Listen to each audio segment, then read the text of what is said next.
Bon, une petite reprise concernant la notion de base, absolument indispensable pour comprendre comment fonctionnent les ordinateurs modernes qui ont recours à une autre base que celle que nous utilisons implicitement dans la vie courante.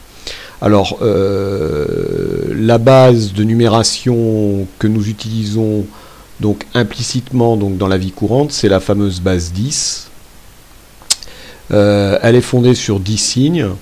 Donc on compte à l'aide de 10 signes, ces 10 signes vont de 0 à 9, hein, donc 0, 1, 2, 3, 4, 5, 6, 7, 8, 9, et donc si vous comptez bien, il y en a 10.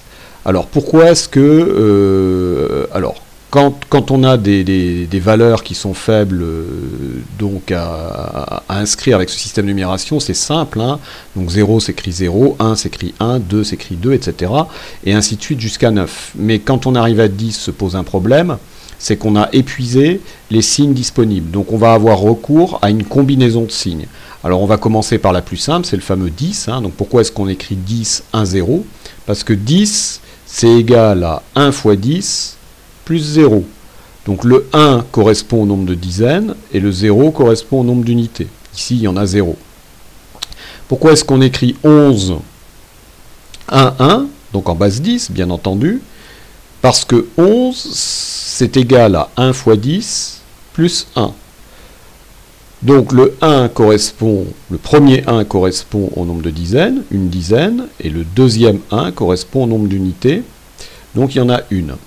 Prenons le cas de 22, donc 22 s'écrit de 2, pourquoi ? Parce que 22 c'est égal à 2 fois 10 plus 2. Le premier 2 correspond donc au nombre de dizaines, ici il y en a 2, et le deuxième 2 correspond au nombre d'unités, ici il y en a 2. Donc voilà en gros le principe qu'on utilise pour compter en base 10. Alors c'est tellement simple qu'on n'y pense pas, on le fait intuitivement. Alors on va voir sur le cas d'espèce d'une autre base comment ça fonctionne. Le principe va être le même, mais là l'intuition effectivement ne va plus nous guider. Alors on va commencer avec la base 7. Donc la base 7, comme son nom l'indique, il y a 7 signes. Donc de 0 à 6, donc 0, 1, 2, 3, 4, 5, 6. Donc si vous comptez, ça fait 7 signes. Alors, comme pour la base 10, quand on compte les premières unités, il n'y a aucun problème. Donc 0 s'écrit 0, 1 s'écrit 1, 2 s'écrit 2, etc. Et 6 s'écrit 6. Mais à 7 commence le premier problème, puisqu'on n'a pas de signe pour l'inscrire.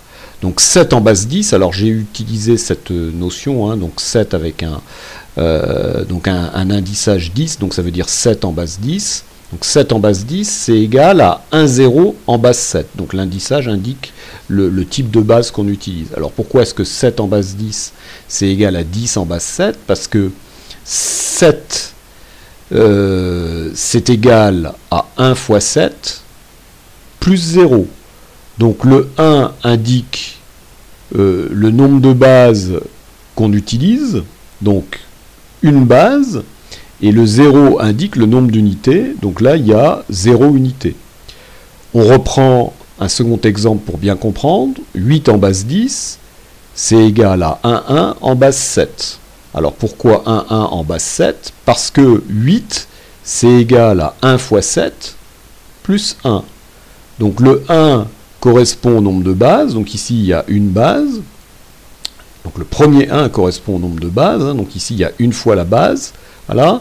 Et le second 1 correspond au nombre d'unités, cette fois-ci il y en a une, voilà. Donc le principe est relativement simple. Alors maintenant on va aborder la base 2, c'est celle qui nous intéresse, hein, puisque les ordinateurs modernes fonctionnent en base 2. Ils utilisent des composants électroniques, les transistors, qui permettent soit de laisser passer le courant, et dans ce cas-là on a un codage à 1, soit de ne pas le laisser passer, on a un codage donc à 0. Donc les ordinateurs ne savent traiter que des nombres en base 2. Alors les nombres en base 2, ils utilisent deux signes, comme donc le dit effectivement leur base. Deux signes, à savoir le 0 et le 1. Alors, le principe va être exactement le même que pour la base 10 ou la base 7, sauf que là, c'est peu intuitif. dès qu'on aborde des nombres qui sont un petit peu importants. Donc on va se contenter de nombres qui sont faibles. Alors 0 en base 10, c'est égal à 0 en base 2. Donc là, comme précédemment, on a effectivement un signe pour indiquer le 0, donc on l'utilise. 1 en base 10, c'est égal à 1 en base 2. Donc notre deuxième signe disponible nous permet d'indiquer le 1, hein, donc une unité. Mais à partir de 2, on a un problème. Donc 2 en base 10, ça va être égal à 1, 0 en base 2. Alors pourquoi? Parce que 2, c'est égal à 1 fois 2 plus 0. Donc le premier, le 1, indique le nombre de bases. Ici, il y en a 1, il y a une base. Et le 0 indique le nombre d'unités. Ici, on a 0 unité. Pour mieux comprendre, on passe à un exemple suivant. 3 en base 10, c'est égal à 1, 1 en base 2. Alors pourquoi? Parce que 3, c'est égal à 1 fois 2 plus 1. 2 plus 1, ça fait 3. Donc le premier 1 indique le nombre de bases. Il y en a une, voilà, une fois la base. Et le deuxième 1 indique le nombre d'unités. Cette fois-ci, on a une unité. Donc voilà.